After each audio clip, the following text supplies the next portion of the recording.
Quần mạnh em quần đó là vô bạch trắng này, vô bạch trắng này.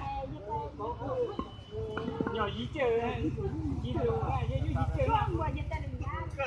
Cái gọi ai đây nó đột rồi, đâu ấy. Đây là nhà đây rồi, không phải bỏ, cứ bỏ ra. Mày bảo nó bỏ ra nhà nó đây rồi, không phải chạy đi đâu. Không phải chạy đi đâu.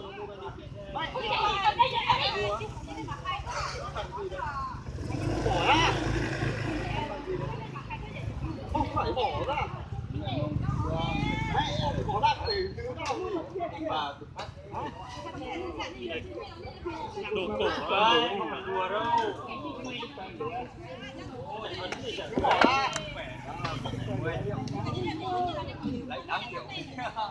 Bỏ ra không phải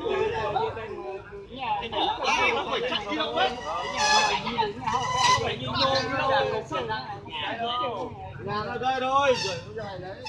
Gọi ai lên đây bằng cái gì? Gọi ai đây tao gọi xuống. Phá đấy. À? Từng ngày phá đấy. Pháp gì cái này? Làm gì? Viện nào không gãy được đâu.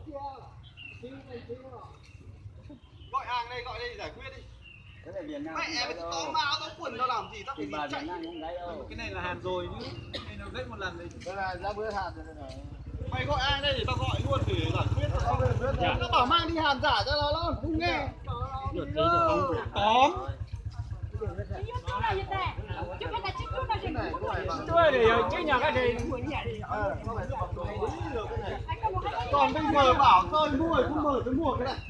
Kể cả gọi ai gọi đi hàng giả có bên nước sẵn rồi này. Mẹ nói gì mình hết đâu vào cái mẹ nó có bên nước sẵn ở đây rồi này.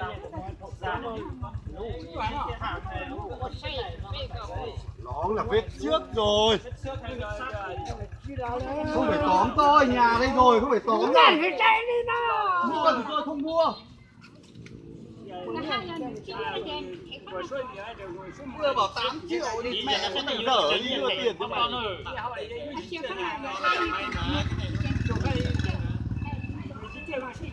Bỏ tay ra, nhà đây rồi, không phải tóm.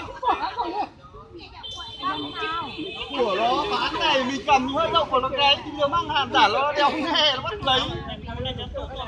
Đây là động mà cái gãy rồi. Cái này mới động mà gãy thì chắc là gãy rồi. Nó là cái nước. Không phải động đấy, anh ấy bẻ như này là trở gãy. Nếu đúng của nó không bị đéo trở gãy. Không phải tóm tay tôi đâu. Thế nhá cho nó. Phỉ đéo ai phỉ đâu. Hàng giả không tóm ra nữa. Không tóm tôi.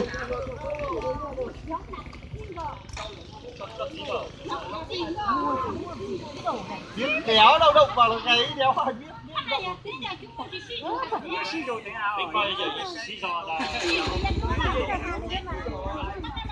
Người nó bắt mua 8 triệu nó thẳng đỡ mày lấy 10 triệu thôi rồi mày. Mẹ mày cứ tóm áo tao làm gì vậy?